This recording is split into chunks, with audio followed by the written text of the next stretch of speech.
we'll transition from arms in the air or arms overhead to Uttanasana or forward fold. And there's a couple ways that you can do that.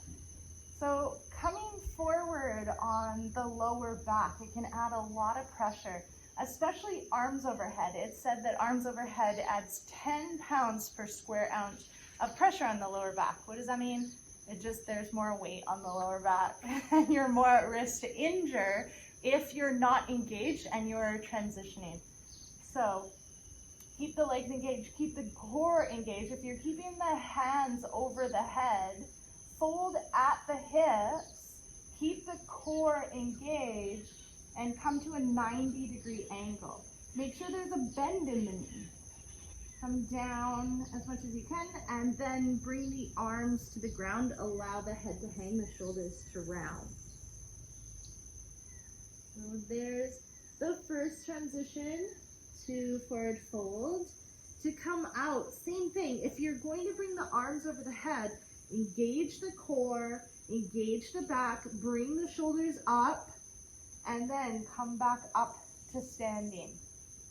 Another transition is to bring the hands together in Anjali Mudra above the head, and then draw a line down the center of the body with the thumbs. Fold at the hips, bring the hands all the way down to the mat. Notice that my knees are bent as I go.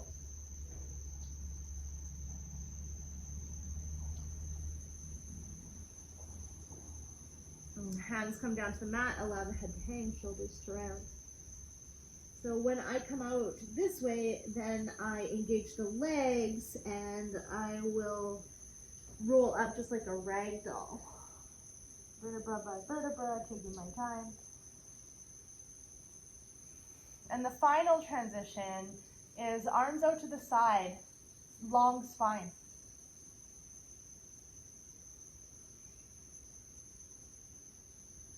And same way coming out.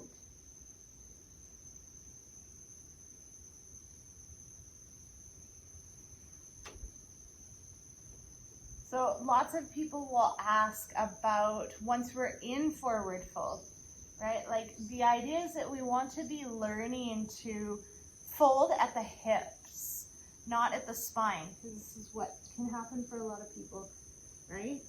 So we want to keep the spine long, and this is a good practice for people that are especially tight in the thoracic spine or mid-back, is to keep the spine long and fold. And you can be there with them, not allowing them to do this part, but to keep it like this. And you can get so much, even just from this practice. And then, so the question from people is usually like, well, what about like a full forward fold? The idea is that you are coming in and out with engagement.